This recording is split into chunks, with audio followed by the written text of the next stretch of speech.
My fellow citizens, I stand here today humbled by the task before us, grateful for the trust you've bestowed, mindful of the sacrifices borne by our ancestors.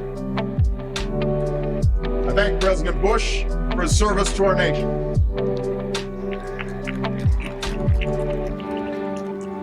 As well as the generosity and cooperation he has shown throughout this transition. 44 Americans have now taken the presidential oath. The words have been spoken during rising tides of prosperity and the still waters of peace. Yet, every so often, the oath is taken amidst gathering clouds and raging storms. At these moments, America has carried on not simply because of the skill or vision of those in high office, but because we, the people, have remained faithful to the ideals of our forebears and true to our founding documents. So it has been, so it must be with this generation of Americans. That we are in the midst of crisis is now well understood. Our nation is at war against a far-reaching network of violence and hatred. Our economy is badly weakened, a consequence of greed and irresponsibility on the part of some, but also our collective failure to make hard choices and prepare the nation for a new age. Homes have been lost, jobs shed, businesses shuttered. Our health care is too costly, our schools fail too many, and each day brings further evidence that the ways we use energy strengthen our adversaries and threaten our planet. These are the indicators of crisis, subject to data and statistics. Less measurable, but no less profound, is a sapping of confidence across our land. A nagging fear that America's decline is inevitable, that the next generation must lower its sights. Today, I say to you that the challenges we face are real. They are serious and they are many. They will not be met easily or in a short span of time. But know this, America, they will be met.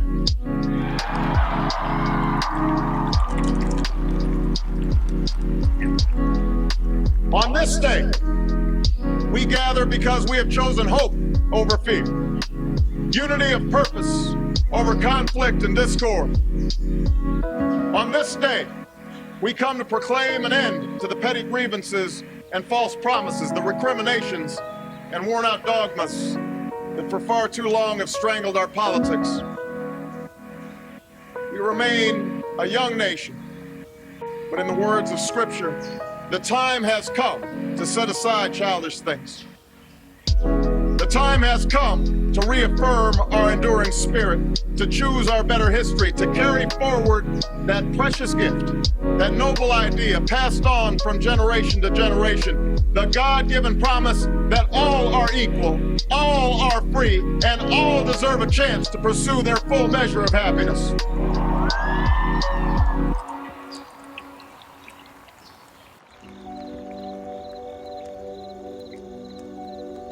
In reaffirming the greatness of our nation, we understand that greatness is never a gift. It must be earned. Our journey has never been one of shortcuts or settling for less. It has not been the path for the faint-hearted, for those who prefer leisure over work or seek only the pleasures of riches and fame. Rather, it has been the risk-takers, the doers, the makers of things, some celebrated, but more often men and women obscure in their labor, who have carried us up the long, rugged path towards prosperity and freedom. For us, they packed up their few worldly possessions and traveled across oceans in search of a new life. For us, they toiled in sweatshops and settled the West, endured the lash of the whip, and plowed the hard earth. For us, they fought and died in places like Concord and Gettysburg Normandy, and Khe Sanh. Time and again, these men and women struggled and sacrificed and worked till their hands were raw so that we might live a better life. They saw America as bigger than the sum of our individual ambitions, greater than all the differences of birth or wealth or faction. This is the journey we continue today. We remain the most prosperous, powerful nation on earth. Our workers are no less productive than when this crisis began. Our minds are no less inventive, our goods and services no less needed than they were last week or last month or last year. Our capacity remains undiminished. But our time of standing pat, of protecting narrow interests and putting off unpleasant decisions, that time has surely passed. Starting today, we must pick ourselves up, dust ourselves off, and begin again the work of remaking America.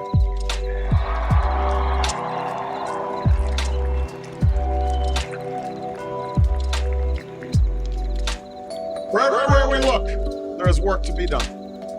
The state of our economy calls for action, bold and swift, and we will act, not only to create new jobs, but to lay a new foundation for growth. We will build the roads and bridges, the electric grids and digital lines that feed our commerce and bind us together. We will restore science to its rightful place and wield technology's wonders to raise healthcare's quality and lower its cost.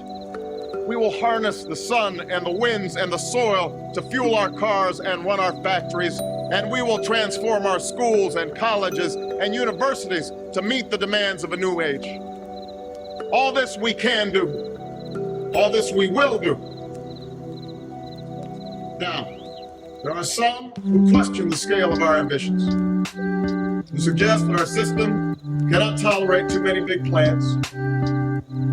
Their memories are short, for they have forgotten what this country has already done, what free men and women can achieve when imagination is joined to common purpose and necessity to courage. What the cynics fail to understand is that the ground has shifted beneath them, that the stale political arguments that have consumed us for so long no longer apply. The question we ask today is not whether our government is too big or too small, but whether it works, whether it helps families find jobs at a decent wage, care they can afford, a retirement that is dignified. Where the answer is yes, we intend to move forward. Where the answer is no, programs will end. And those of us who manage the public's dollars will be held to account to spend wisely, reform bad habits, and do our business in the light of day, because only then can we restore the vital trust between a people and their government. Nor is the question before us whether the market is a force for good or ill. Its power to generate wealth and expand freedom is unmatched. But this crisis has reminded us that without a watchful eye, the market can spin out of control. The nation cannot prosper long when it favors only the prosperous. The success of our economy has always depended not just on the size of our gross domestic product, but on the reach of our prosperity, on the ability to extend opportunity to every willing heart. Not out of charity, but because it is the surest route to our common good.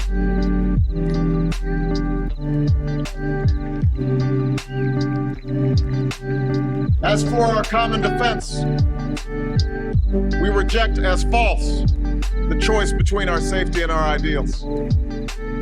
Our founding fathers, faced with perils that we can scarcely imagine, drafted a charter to assure the rule of law and the rights of man, a charter expanded by the blood of generations.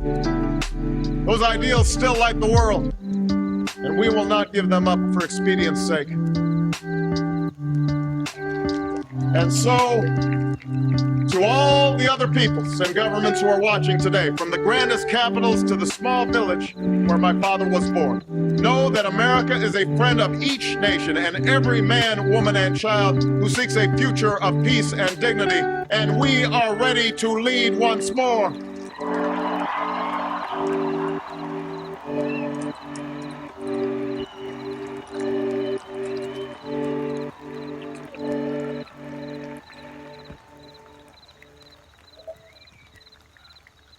Recall that earlier generations faced down fascism and communism, not just with missiles and tanks, but with the sturdy alliances and enduring convictions. They understood that our power alone cannot protect us, nor does it entitle us to do as we please. Instead, they knew that our power grows through its prudent use. Our security emanates from the justness of our cause, the force of our example, the tempering qualities of humility and restraint. We are the keepers of this legacy. Guided by these principles once more, we can meet those new threats that demand even greater effort, even greater cooperation and understanding between nations. We will begin to responsibly leave Iraq to its people and forge a hard-earned peace in Afghanistan. With old friends and former foes, we will work tirelessly to lessen the nuclear threat and roll back the specter of a warming planet. We will not apologize for our way of life, nor will we waver in its defense. And for those who seek to advance their aims by inducing terror and slaughtering innocents, we say to you now that our spirit is stronger and cannot be broken. You cannot outlast us, and we will defeat you.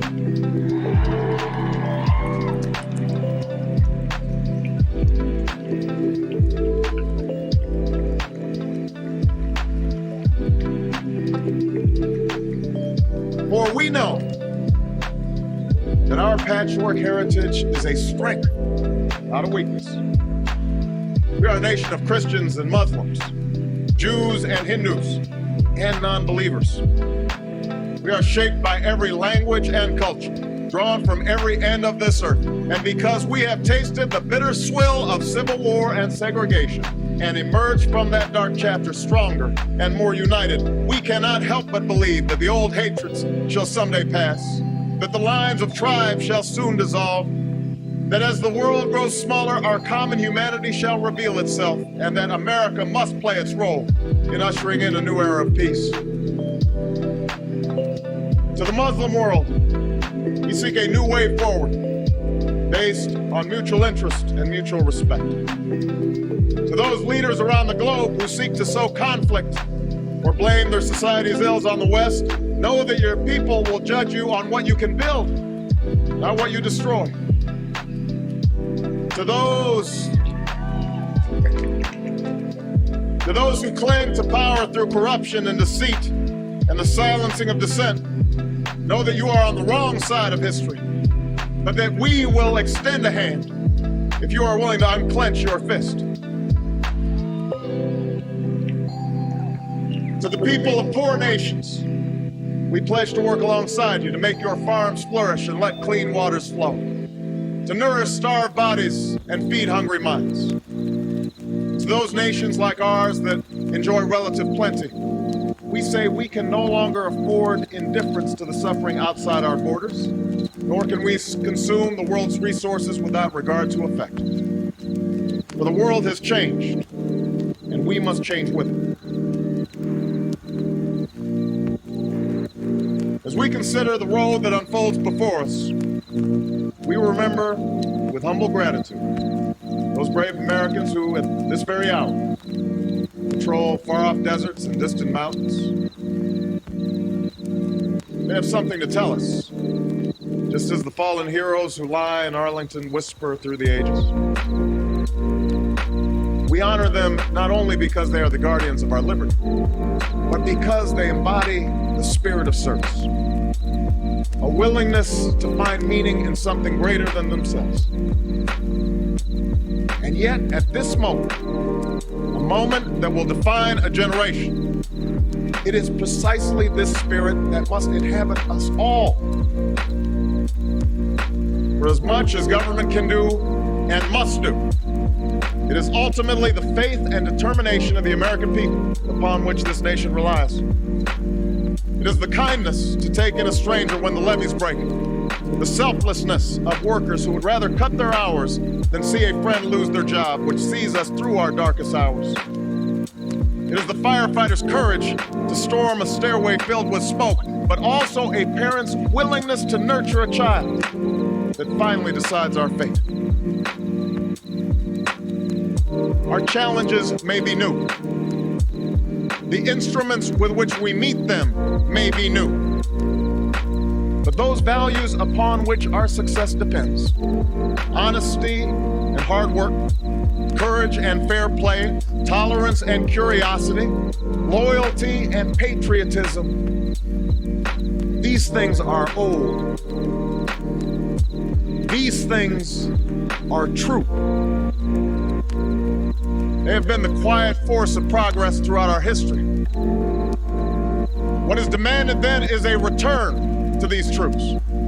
What is required of us now is a new era of responsibility, a recognition on the part of every American that we have duties to ourselves, our nation, and the world.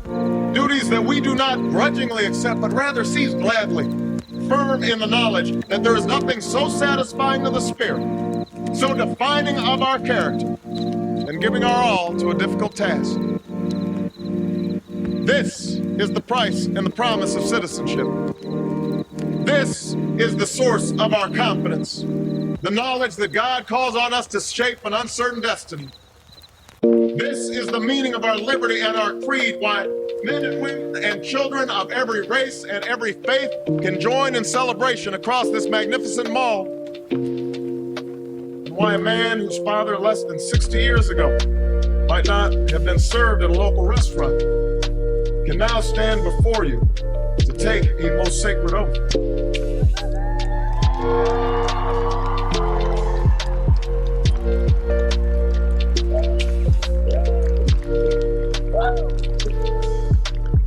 So let us mark this day in remembrance of who we are and how far we have traveled.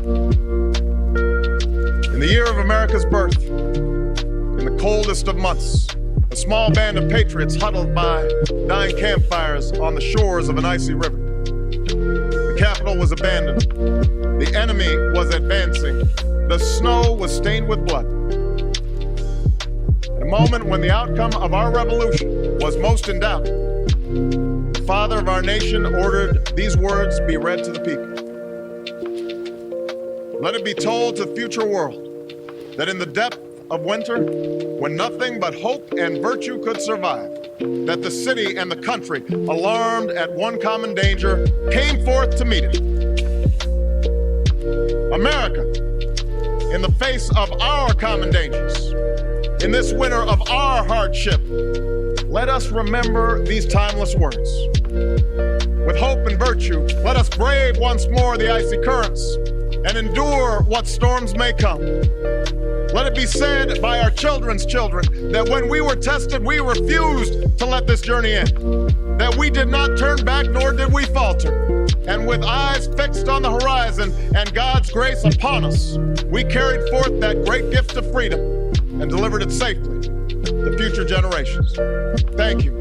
God bless you. And God bless the United States of America.